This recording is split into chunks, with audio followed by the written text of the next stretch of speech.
Can you guess what season just started? If your answer was spring, yes. Be my guest. Hi, welcome back. March is the month in which the hours get longer and the allergies get stronger. So if you can hear that I'm a little bit congested, by a little bit, I mean a lot of it. Yes, I am. I also have a feeling that I have read only like 1 or 2 books, and I have read a ton actually. I don't know what happened. We'll start in chronological order. I've read some very, very nice books and some very, you'll see, unclassifiable how bad they were. Ooh, I started a month finishing a book that I had bought back in November, and I started on a plane ride back from London. I had started A Restless Truth, the second book in the Last Binding series that started with A Marvelous Light. I loved A Marvelous Light. Queer, very cool magic system. We are in the 1800s. Very, very cool. Restless Truth follows the sister of the protagonist of the first book, and she's on a cruise, and it's a murder mystery cruise with a little bit of magic. I was so hyped because sapphic book, murder mystery cruise sounded so cool, and then I was very disappointed. Unfortunately, I felt like the chemistry between the two female main characters was a little bit absent.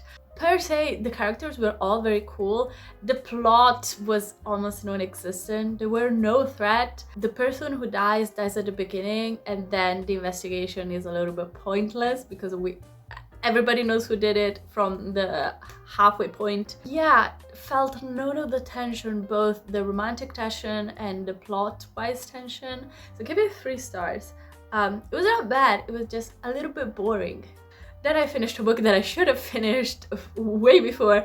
It's called The Great North by Malaki Talak. This is a voyage book, a non-fiction book about Malaki Talak's following the 66 parallel all around the world and visiting all of these different countries to find what home feels like to him after the death of his father. It was so interesting, very, very cool to both follow the history of these places and what he thought of it. It was both his voyage and the history and culture and folklore of these places. Very, very cool. If you want a book about travel, definitely this one. Another book that the publishing house sent to me, because the Great North was sent to me. Also, My Ink Book by Tore Rembeg, who I interviewed last month. It was real time. I really love that book. How to describe it without giving it away? It's written from this perspective of a very tough man in a very tough place up in the north, and something has happened to his wife and his kids. His kids are alive, definitely, but they hate him, and his wife it's not there, and you're not sure what happened to her. And there's a great plot twist, great character analysis of a man that is feeling the pressure of society. He feels like that the world is changing without him. I gave it 4 stars. It was a thrilling experience, very, very sad, but so cool. And the things that the author said about this book made me like it even more. He was so thoughtful. And then I did a thing that I shouldn't have done, which was starting the Twisted series by Anna Huang, starting with Twisted Love. I read all the books in audiobook form, thank God. I was hooked, I was definitely hooked. But I've done a vlog in which I read all of them, so you can check it out. I hated all of them.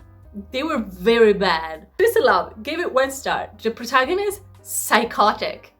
Not in a like fun literature way, in a oh my god, why are you here? I hate you so much, you're so annoying, psychotic way. They were both stupid, both the male and female protagonists, both idiots, complete idiots. And of course, you heal your trauma when you meet the right man. Obviously, that's what society teaches you, and it's right. Also, like, the writing was abysmal. The thing about this series, the writing gets better because you can feel the writer getting better at writing. But the first book, abysmal. I don't know how anyone thought this was good writing. Give it 1 star. And then second book, a little bit better. A little bit more boring though. It's Twisted Games. This is like bodyguard and princess. Yeah, there's a princess, like Princess Diaries style, and it's a very Disney Channel movie-esque book. Nothing thrillery happens. The male lead is very controlling because he's a bodyguard. Now he's just controlling. The writing is a little bit better. The thing is, with the writing getting better, a lot less hilarious stuff keep happening, so it gets more boring. So I give it 2 stars. And then the worst of them all was Twisted Hate. I fucking hate Twisted Hate. Everybody told me that this was the best one, definitely the best. It's the worst one. I think in this one, the main lead says some things that cannot be taken back. He was definitely the most irredeemable out of them all, and one was a psychotic stalker. So take that as you will. I gave it below 1 star, but you know, on Goodreads you can only give books 1 star, so 1 star. But the first one was definitely a 1.5. This one was a 0 star. And I read Twisted Lies. I was actually kind of good, okay? It was hilarious the way that the protagonist was this serious hacker, and he definitely thought he was in a Bruce Wayne, like, Batman biopic. That's what it was. And the other, like, the female protagonist was a fashion blogger. The writer forgets that she's a fashion blogger and she wanted to be a fashion blogger, but that's okay. I felt like it was fun. There was a stalker, like a real stalker. It was the best written. The main lead was the least controlling one. I feel like this was fun. This was fine. I gave it 3 stars. The epilogue was very nuclear Christian family oriented. Did not like that. Everybody's married, everybody has kids, and I was like, oh my god, spare me. But I was finished with that series, so I decided to hurt me some more. And I decided to finish the Homestuck epilogues by Andrew Hussey. Why I did this to myself, I have no idea. I read Homestuck back in September, all of the 1 million words of it all, and I decided to impose on myself to read the Homestuck epilogues. I mean, it's if you know Homestuck, these are the epilogues of the epic Homeric story of Homestuck, and it's divided into 2 timelines, like 2 parallel timelines in 2 different kind of universes. The Candy timeline and the Me timeline. Candy timeline was awful, like literally awful. It was the betrayal of everything the Homestuck is. Meat timeline was not bad. It was like a 3 star, so I compromised and gave it 2 star because like Candy was very, very bad.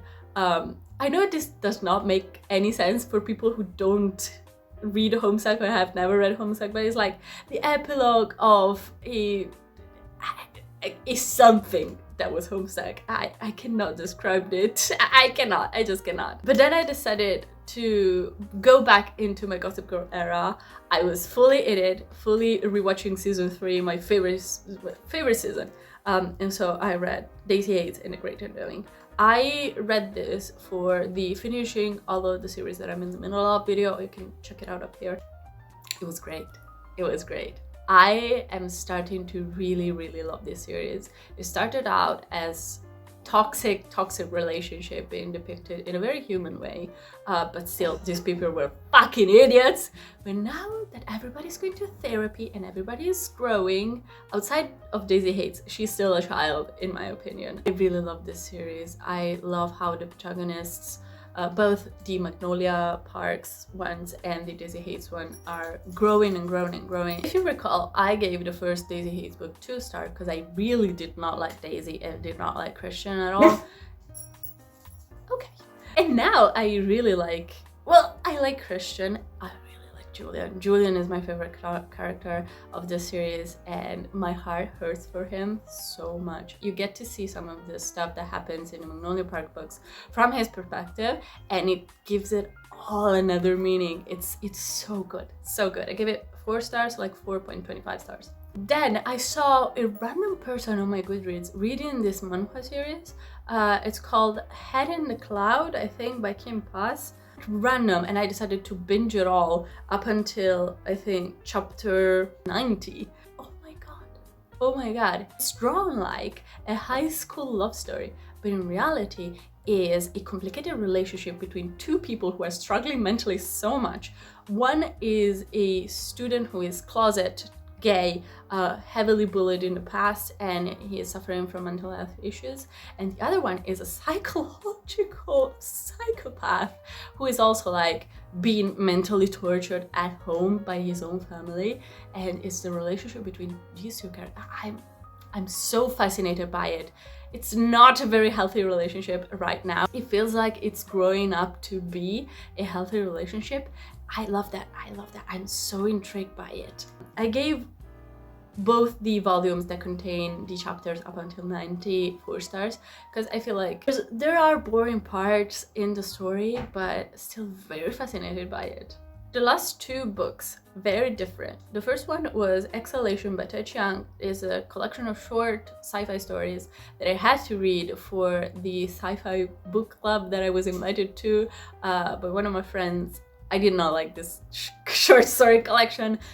Most of the stories did not belong within each other. Like, it was not a very well curated short story collection. It was just like all of the stories that haven't been published yet in a short story collection by Tai Chiang. All of them, let's go!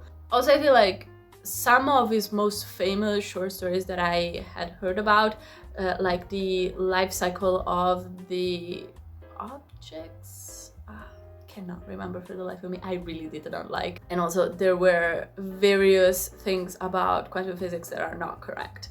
In that book, they are not correct because they are dated, because the short stories are a little bit older, but still did not like this collection. Some of the stories were kind of great. A lot of them were a bummer. Too long, too short, boring. So I give it 3 stars to be, you know, politically correct. And then I read another book for my finishing the series that I'm in the middle of, Herald of the Witch's Mark, the 3rd book in the Romance Blood series.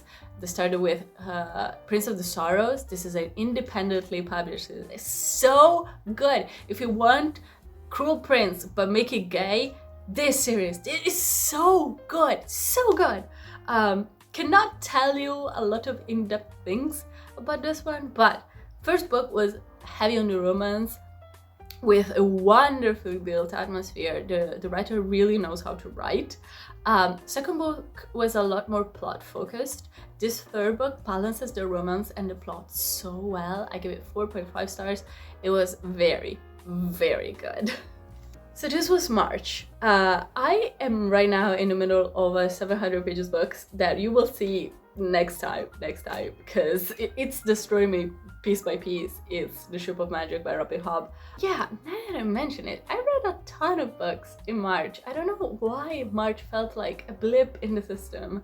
I felt like I only read like 2 books, but maybe it's because I filmed only me reading only 2 books. I don't know what happened. I also know what is happening to me right now, which is allergies, spring allergies. And I hope you enjoyed this video. If you want to connect with me, my socials are always down below. I'm most active on TikTok, fun time there. And if you could, you know, like, subscribe, do the YouTube thing, and I'll see you in the next one. Goodbye! Mwah!